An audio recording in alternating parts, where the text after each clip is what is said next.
étudiantes, chers étudiants, bonjour. Je suis Habiba Dassouli, coach et formatrice en développement personnel et professionnel. Aujourd'hui, nous allons parler de l'importance de la gestion des émotions pour le bien-être émotionnel, personnel et professionnel aussi. Je vous invite donc à travers cette vidéo à explorer comment se connecter à ses émotions, à ses ressentis, comment gérer son intelligence émotionnelle et quel impact cela aura sur vos relations interpersonnelles. Commençons déjà par poser la définition de l'intelligence émotionnelle. L'intelligence émotionnelle, c'est la capacité à reconnaître, comprendre et gérer nos propres émotions, mais aussi celles des autres. Elle a 5 composantes principales: la conscience de soi, la maîtrise de soi, la motivation, l'empathie et les compétences sociales. Cette théorie de Mayer et Salovey, développée en 1997, suggère que la gestion des émotions est cruciale pour le bien-être.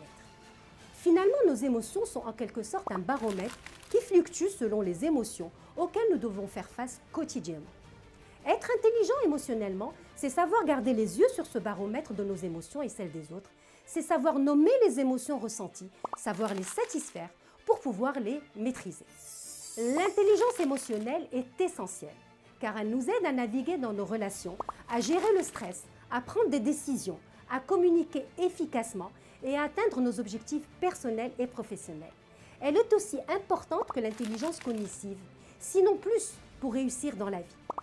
Selon Frischda en 1994 et Lazarus en 1991, les compétences émotionnelles permettent d'une part d'analyser l'impact sur nos émotions, des comportements et de nos raisonnements dans les différentes situations personnelles et professionnelles, mais aussi d'utiliser nos émotions de manière stratégique pour augmenter l'efficacité individuelle et collective. Goleman, en 2006, élargit le concept pour inclure l'intelligence relationnelle dans l'intelligence émotionnelle en soulignant l'importance de la compréhension de nos émotions dans les relations interpersonnelles, nous permettant de mieux comprendre la manière dont nous percevons, comprenons et gérons nos relations avec les autres. L'intelligence relationnelle permet une meilleure collaboration et travail d'équipe, dans le sens où elle favorise la capacité à travailler efficacement avec les autres dans le sens des objectifs communs. Elle encourage également la créativité et la productivité collective. Quelles sont les clés pour développer son intelligence émotionnelle et relationnelle? Une des premières clés, c'est l'empathie. C'est la capacité à se mettre à la place des autres, à comprendre et à ressentir leurs émotions. Cela nous encourage donc à nous connecter aux autres avec un peu plus de compassion. D'autres clés, comme la communication non verbale, nous apprend à lire les émotions qui ne s'expriment pas verbalement, à décoder les signaux envoyés par les expressions faciales ou le langage corporel, et ce, dans le but d'augmenter la qualité de notre communication en faisant attention au feedback envoyé par l'autre et en se synchronisant avec lui. Parmi les stratégies qui permettent d'améliorer son intelligence relationnelle, nous avons l'art de l'écoute active. Vous pouvez vous référer à la capsule 2 sur cette thématique qui consiste à accorder une attention totale à ce que dit l'autre pour lui montrer de l'intérêt, du respect, avec également l'art de cultiver des relations positives en maintenant une communication ouverte. Savoir gérer les conflits de manière constructive et pacifique sans culpabiliser l'autre tout en prenant sa part de responsabilité dans la naissance du conflit, en s'interrogeant sur la relation cause à effet, permet d'installer un environnement social harmonieux dans la vie des étudiants. On parle alors de maturité émotionnelle. Parlons maintenant de comment on peut gérer nos émotions. La gestion des émotions est une partie clé de l'intelligence émotionnelle. Cela signifie être capable de rester en contrôle de vos émotions, même dans les situations stressantes ou difficiles. Cela peut impliquer des techniques comme la respiration profonde, la méditation ou simplement prendre un moment pour réfléchir avant de réagir. On parle alors de l'importance de prendre du recul. Vous avez probablement entendu dire que nous ne devons pas prendre de décision quand l'émotion colère est trop présente en nous et qu'il ne faut pas en même temps trop promettre ni s'engager quand l'émotion joie est trop présente également. Gérer ces émotions, c'est apprendre à les identifier. On a la peur, la tristesse, la colère, la joie. Apprendre à séparer les émotions pour ne pas être à leur merci. C'est aussi être capable de maîtriser ses émotions en satisfaisant les besoins de chaque émotion exprimée. À titre d'exemple, Pour calmer l'émotion colère, nous avons besoin de présenter ou de recevoir des excuses. Pour calmer l'émotion peur, nous avons besoin de protection et de sentiments de sécurité. Pour calmer l'émotion tristesse, nous avons besoin de soutien et de consolation. Et enfin, pour calmer l'émotion joie, nous avons besoin de partager. Mais gérer ces émotions, c'est savoir aussi identifier l'émotion de l'autre, faire preuve d'écoute, d'empathie, sans jugement, afin de rentrer en relation et de nourrir positivement la relation dans la durée. Si l'on comprend que dans la gestion des émotions, nous sommes au moins deux et que nous sommes en partie responsables de l'évolution des émotions chez l'autre par notre attitude non verbale, gestuelle, mimique, posture ou paraverbale, le son, le volume, le bruitage, alors nous devenons plus intelligents émotionnellement et relationnellement. En utilisant un outil puissant comme l'assertivité, appelé aussi l'art de la diplomatie dans la communication, on apprend à choisir le bon moment pour interagir avec l'autre, à décoder nos émotions et les émotions de l'autre pour se synchroniser positivement, à utiliser des marques de respect et de reconnaissance envers l'autre dans un but d'améliorer ses relations interpersonnelles et de développer son intelligence relationnelle.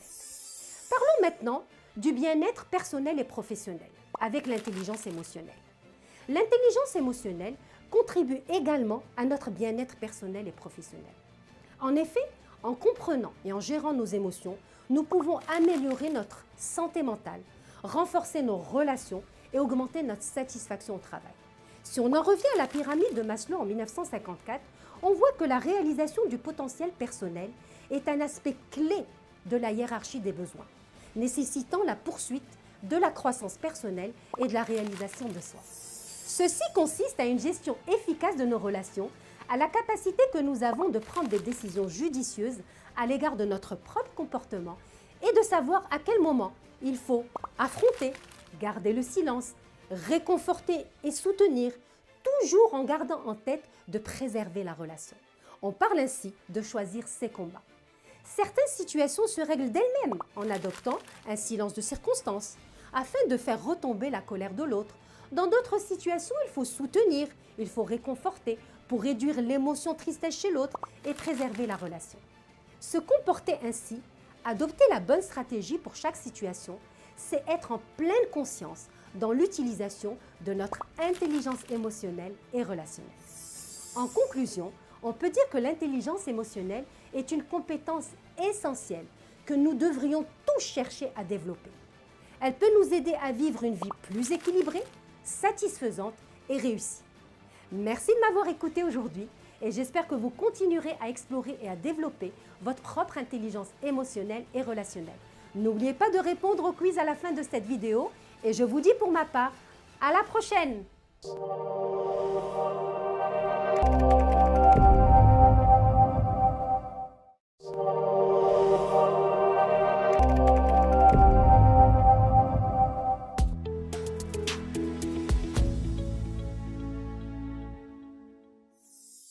Chères étudiantes, chers étudiants, nous allons aborder dans cette présentation le sujet de l'intelligence émotionnelle pour mieux vivre et collaborer ensemble. Nous visons deux objectifs à travers cette présentation.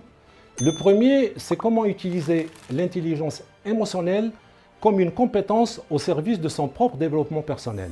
Le second, c'est de savoir adapter ses relations aux autres en utilisant les outils et les stratégies de l'intelligence émotionnelle. Commençons tout d'abord par définir ce qu'est l'intelligence émotionnelle.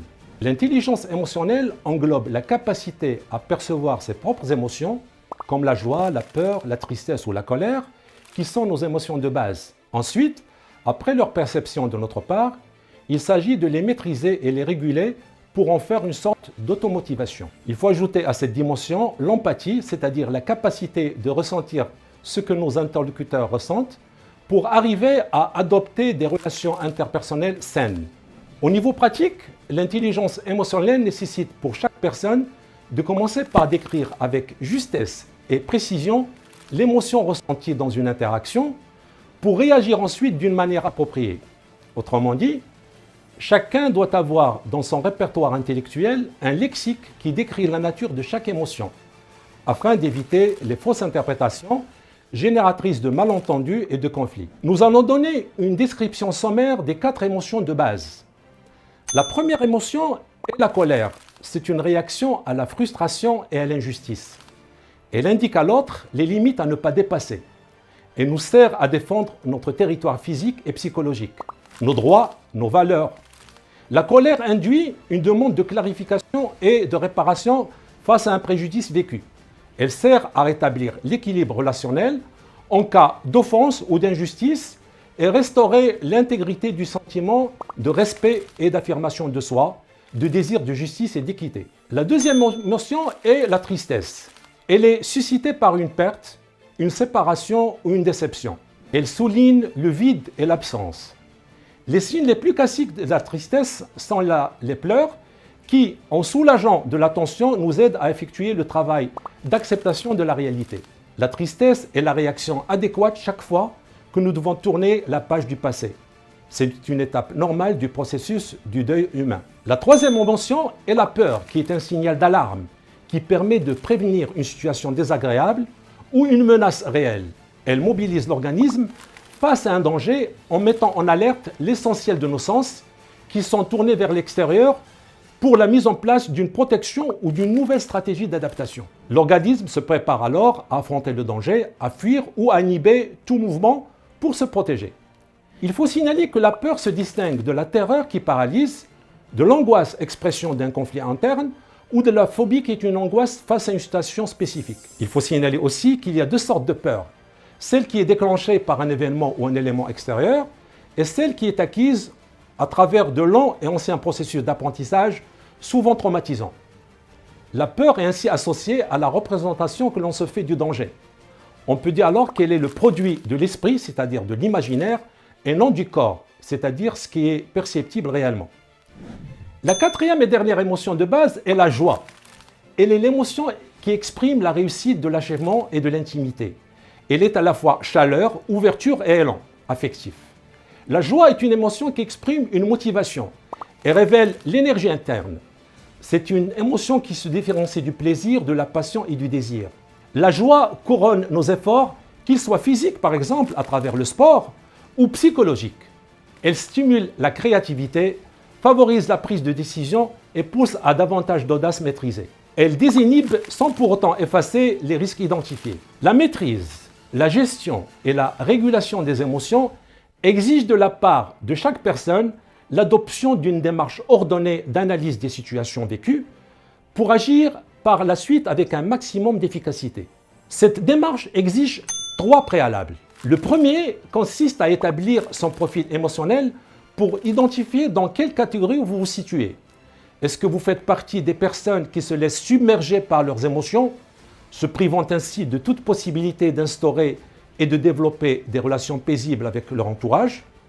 Ou bien faites-vous partie des personnes qui gèrent partiellement leurs émotions et de ce fait leur équilibre est instable et fragile à cause de la force de ces ressentis contre lesquels elles luttent en vain depuis longtemps?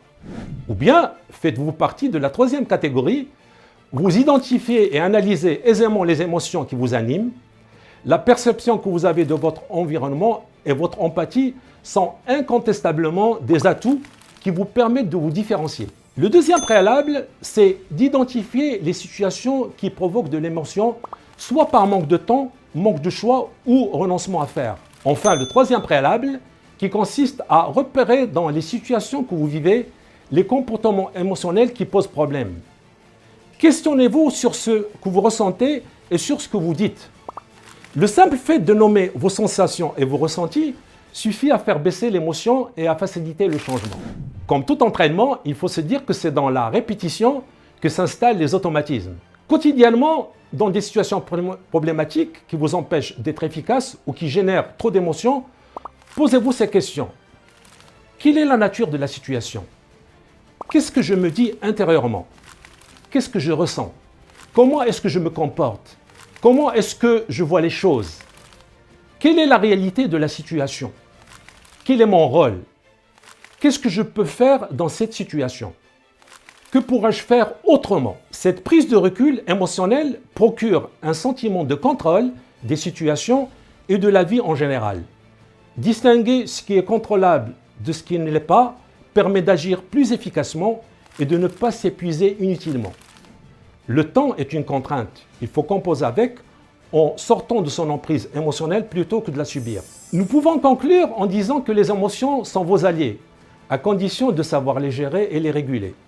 Dégagez de l'emprise qu'elles exercent sur vous, vous prendrez des décisions efficaces. Vous améliorerez votre communication et vous vivrez mieux vos interactions avec votre environnement. Merci pour votre attention.